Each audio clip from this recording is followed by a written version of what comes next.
प्रकार का होता है कि एक वर्ग खुश होता है, दूसरा वर्ग निराश होता है। लेकिन ये कमाल का बजट इजाद किया गया है जिसमें लगभग इस देश का हर वर्ग निराश हुआ है, मात्र दो व्यक्तियों को छोड़ के, नीतीश कुमार और चंद्रबाबू नायडू। मैं पूछना चाहता हूं कि वो राज्य जिन्होंने अभूतपूर्व समर्थन भाजपा को दिया, अपने राज्यों की लगभग सारी सीटें दे दी, जैसे कि दिल्ली है, गुजरात है, उड़ीसा है, हिमाचल प्रदेश है, झारखंड, छत्तीसगढ़ है, मध्य प्रदेश है, इन राज्यों को क्या मिला इस बजट में? इन राज्यों को कुछ नहीं मिला। और जिन राज्यों ने भाजपा को इतना समर्थन नहीं दिया, या जिन राज्यों के समर्थन से सरकार मुश्किल से चल पा रही है, जैसे कि बिहार और आंध्रा, उनको सब कुछ लुटा दिया गया।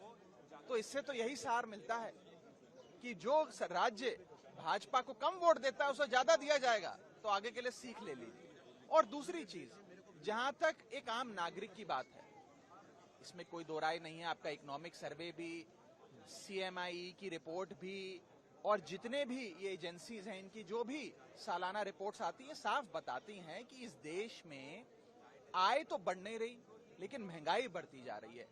अगर आय महंगाई के अनुसार नहीं बढ़ेगी, तो इस देश का हर नागरिक एक महीने से गरीब होता जा रहा है। और उसके ऊपर निवेश करने वाली जो एक बहुत बड़ी तादाद थी इस देश में, उसको लाचारी के कगार पे लाकर सरकार ने खड़ा कर दिया, जिसमें सबसे बड़ा, मैं कहूंगा, बॉडी ब्लो इस देश के इन्वेस्टर्स को दिया गया है, वो है इंडेक्सेशन की।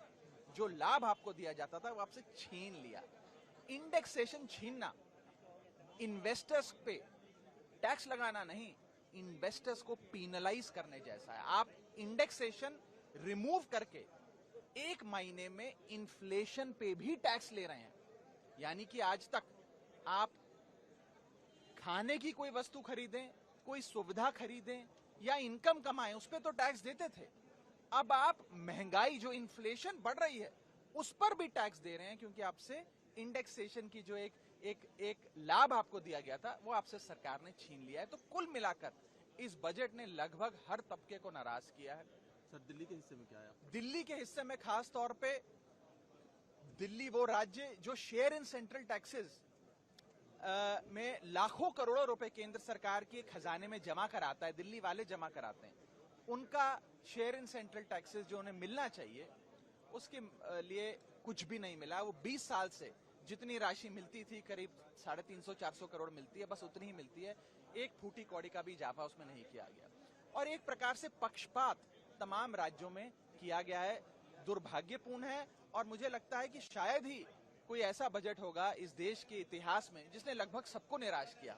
और यहां तक कि अगर आप भारतीय जनता पार्टी की समर्थकों से बात करें, इंटरनेट पे देखें या इंटरनेट के अलावा भी सड़क चलते भाजपा के समर्थकों से बात करें, वो सब भी इस बजट से निराश हुए हैं। मुझे लगता है कि कुछ जो पीनलाइजिंग प्रोविजंस इस बजट के माध्यम से लाए गए हैं, जिस प्रकार से इंडेक्सेशन समाप्त किया गया है, कैपिटल गेन्स पे टैक्स बढ़ाए गए हैं, एटसेट्रा।